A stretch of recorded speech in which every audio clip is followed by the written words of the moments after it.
What's up, space pirates? This is your Admiral, the ridiculously ruthless Dr. Disaster. And anyone out there who doesn't believe that game journalists are clearly on the side of the corporations and set against the regular men who play video games, anyone who believes that clearly needs a wake-up call. Now, I'm sure most of you remember that in the past few weeks, there has been a lot of controversy going on with Gearbox Software and their upcoming Borderlands 4 game. They let themselves become a bit of a lightning rod for people's criticism of the raised prices in the gaming industry when their bozo CEO recently told everyone that if the game ended up being $80, then true fans would find a way to make it happen. And the gamer response to that was both predictable and understandable. Shut up, you f***ing jerk! So, with all of that context in mind, here is the recent headline from Kotaku talking about the newly unveiled price of Borderlands 4. It says, Borderlands 4 reveals a $70 price tag, proving all the drama was for nothing. I don't know where you get your delusions, laser brain. Seriously, that is just modern game journalism perfectly crystallized into one headline, isn't it? Their corporate master says a thing, indicating that their game has a reasonable chance of being $80. Gamers get pissed off and push back, creating all kinds of controversy, and then Gearbox folds, choosing to price the game out at the previous standard of $70. And then, of course, rather than celebrate the win alongside the gaming community, which they claim to represent, Kotaku rushes to the defense of the AAA studio, acting as if gamers speaking out about the possibility of an $80 price tag was somehow a very stupid and silly thing to do. But gamers laid into this tweet big time, because we all know that if it hadn't been for the backlash, then this game absolutely would have been $80. Gearbox opened their mouths and we shut them up. Hey, what's that you got on your face? Huh? Blah, blah, blah. See how that works?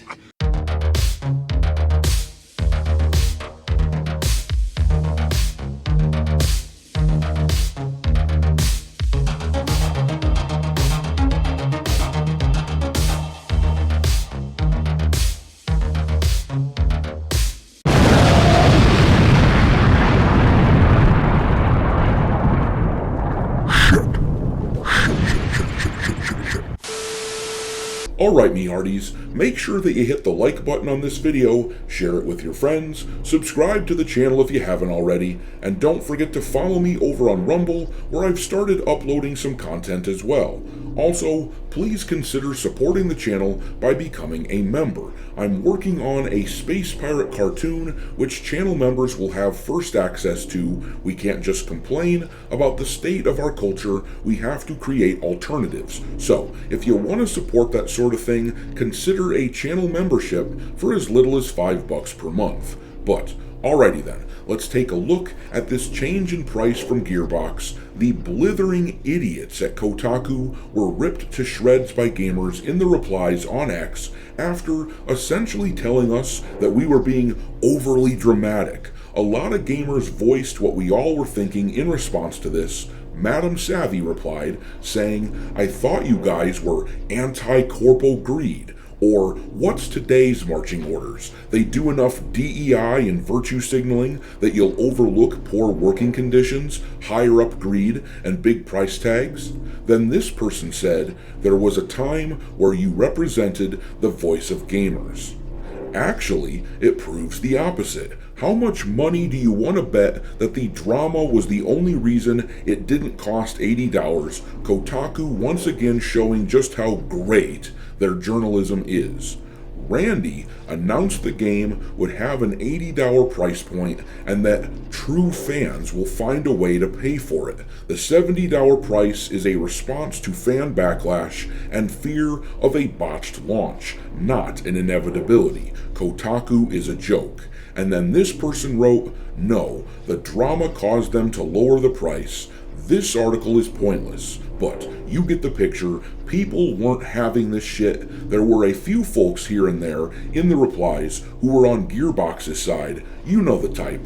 People who like to feel as though they're better than us lowly plebs by siding with the corporate machine. Look at this dingleberry here. When Kotaku said all the drama was for nothing, he replied, as per usual. Dude never said it would be $80. But in truth, we all know that Gearbox was strongly considering an $80 price tag. After all, they are under the Take-Two umbrella, who also owns Rockstar. We all know that Grand Theft Auto 6 is going to be a very expensive game when it releases next year. Speculation suggests that it will be $100 or more at a baseline price, so you know damn well that this is a company that wants to normalize higher prices. We know damn well that there were very serious talks about making Borderlands 4 an $80 game. The fact that they did not suggests the opposite of what the jackanapes at Kotaku are claiming. The drama was fruitful. That being said, it's amazing to me how, in a lot of ways, this was the art of the deal in action. There was so much kerfuffle about the potential $80 price tag that now that the game has had its price announced at $70 instead, you could just about hear an audible sigh of relief sweep across the gaming community. But, as you may recall, it wasn't long ago that $70 was considered an overreach. Now people are considering it a win when a game is put out at that price point. Look at the Steam numbers for Borderlands 4 currently. The game is sitting at number 9 on the Steam top sellers list now that pre-orders have gone live. Obviously, there are a bunch of people who are unbothered by a $70 price tag, despite the fact that the previous entries in the franchise were all $60. All that being said, Borderlands is a massive franchise, and considering that they opened up pre-orders in the middle of a slow June sales period, it is unsurprising that the game rocketed up to that spot on the Steam charts. However, there is still a shot that the $70 price tag is going to hurt them in the long run. As you may recall, Doom: The Dark Ages was priced at the same amount just a couple months ago, and it didn't sell very well at all, despite the fact that it also has tremendous pedigree working in its favor, just like Borderlands. Of course, one of the biggest problems with that game is that it had something like a 15-hour campaign and no multiplayer mode, so it really was difficult to see the value in that title. Borderlands games usually have a lot longer campaign than just 15 hours, and the different styles of main characters that you can choose from typically lead to much more replayability. So, gamers are likely to see a lot more value in Borderlands 4 than Doom: The Dark Ages, but it will be interesting to see how much DLC they are expecting people to buy in order to get the full Borderlands 4 experience, since the franchise has become known to push a shitload of DLC in its products. It will be interesting to see how all of that plays out, but one thing is for sure, our voices do matter, and the bozos at Kotaku are not going to shame us into shutting up and letting companies like Gearbox do whatever they want. But I'm going to leave it there. Drop your contempt for outlets like Kotaku into the comment section below, and we will talk there. Thanks for watching, me hearties. If you haven't already, your Admiral is inviting you to subscribe to the channel and become a part of the crew. Life as a space pirate may not be glamorous, but there's always plenty of booty.